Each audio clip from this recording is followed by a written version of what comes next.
നമസ്കാരം, പ്രവാസി മലയാളിയിലേക്ക് സ്വാഗതം. കൊറോണ വ്യാപനം ഏറ്റവും കൂടുതൽ പ്രതിസന്ധി സൃഷ്ടിച്ചത് പ്രവാസ ലോകത്ത് തന്നെ. അന്നുവരെ കണ്ടതിൽ വെച്ച് ഏറ്റവും ദുരിതപൂർണമായ ഘട്ടത്തിലൂടെയാണ് അവർ കടന്നുപോയത്. ജോലി നഷ്ടപ്പെട്ടും ശമ്പളം ലഭിക്കാതെയും നിരവധി പ്രവാസികളാണ് നാട്ടിലേക്ക് എത്തിച്ചേർന്നത്. ഇതെല്ലാം തരണം ചെയ്ത് പഴയ നിലയിലേക്ക് എത്തുമ്പോഴും വീണ്ടും പ്രതിസന്ധി രൂപം കൊള്ളുകയാണ്.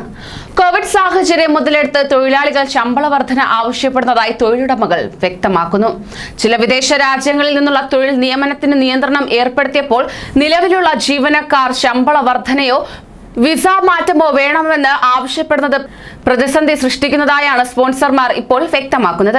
പുതിയ കമ്പനികളിൽ നിന്ന് ലഭിച്ച തൊഴിൽ ഓഫർ ലെറ്ററുകൾ കാണിച്ചാണ് ചില തൊഴിലാളികൾ ഇപ്പോൾ ശമ്പളം കൂട്ടിച്ചോദിക്കുന്നത്.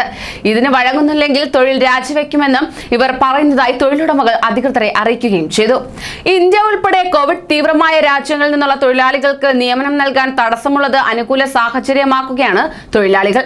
20% വരെ വേതന വർധന വേണമെന്നാണ് ചിലരുടെ ആവശ്യമെന്നത്. വേതന വർധനയ്ക്ക് സന്നദ്ധരല്ലെങ്കിൽ പുതിയ കമ്പനിയിലേക്ക് വിസ മാറ്റം നൽകുകയോ വിസ റദ്ദാക്കുകയോ ചെയ്യണമെന്നാണ് കമ്പനികൾക്ക് നൽകുന്ന തൊഴിലാളികളുടെ മുന്നറിയിപ്പെന്നും സ്പോൺസർമാർ സൂചിപ്പിക്കുകയുണ്ടായി.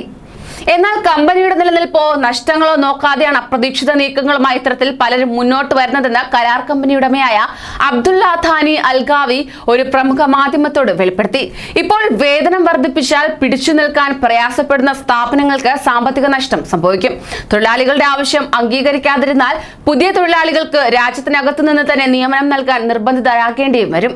രണ്ടായാലും കമ്പനികൾക്ക് പ്രതിസന്ധിയാണെന്നാണ് അദ്ദേഹം പറയുന്നത്. അതേസമയം ഒരാൾ വേതന വർധന ആവശ്യപ്പെട്ടാൽ സ്ഥാപനത്തിലെ മുഴുവൻ പേരും സമാന ആവശ്യം ഉന്നയിക്കുന്നു. ഒരാൾക്ക് ജോലി കിട്ടിയാൽ മറ്റുള്ളവരെയും തൊഴിലുപേക്ഷിക്കാൻ പ്രേരിപ്പിക്കുന്നു. ഒരു സ്ഥാപനത്തെ പ്രതിസന്ധിയിലേക്ക് കൂപ്പുകുത്തിക്കുന്ന പ്രവണതയാണിതെന്ന് എഞ്ചിനീയറിംഗ് രംഗത്തുള്ള കമ്പനി ഉടമ ഹംദ അത്തീഖ് വ്യക്തമാക്കി. ഇതുകൂടാതെ തന്നെ തൊഴിൽ കരാറുകൾ റദ്ദാക്കുവാൻ ഇരുവിഭാഗത്തിനും അർഹതയുണ്ടെന്ന് മാനവവിഭവശേഷി സ്വദേശിവൽക്കരണ മന്ത്രാലയ അധികൃതർ വ്യക്തമാക്കി. പക്ഷേ തൊഴിൽ കരാറുകൾ സ്വയം റദ്ദാക്കുന്ന ജീവനക്കാർ തൊഴിലുടമകൾക്ക് നഷ്ടപരിഹാരം നൽകേണ്ടി വരുന്നതാണ്. 45 ദിവസത്തെ വേതനമാണ് നഷ്ടപരിഹാരമായി നൽകേണ്ടത്. അല്ലെങ്കിൽ കരാറിന്റെ കാലാവധി അവസാനിക്കുന്ന കാലം കണക്കാക്കി നഷ്ടപരിഹാരം ഈടാക്കുന്നതായിരിക്കും. ഏതാണോ കുറഞ്ഞ കാലപരിധി അതാണ് നഷ്ടപരിഹാരത്തിന് പരിഗണിക്കുക. കരാറുകളുടെ തരം അനുസരിച്ചാണ് നടപടി ഉണ്ടാക്കുക. മുൻകൂട്ടി വിവരം കൈമാറിയ ശേഷമായിരിക്കണം തൊഴിൽ ഉപേക്ഷിക്കേണ്ടത്. രേഖാപരമായിരിക്കണം ഇതുമായി ബന്ധപ്പെട്ട ഇടപാടുകളെന്നും അധികൃതർ പറഞ്ഞു.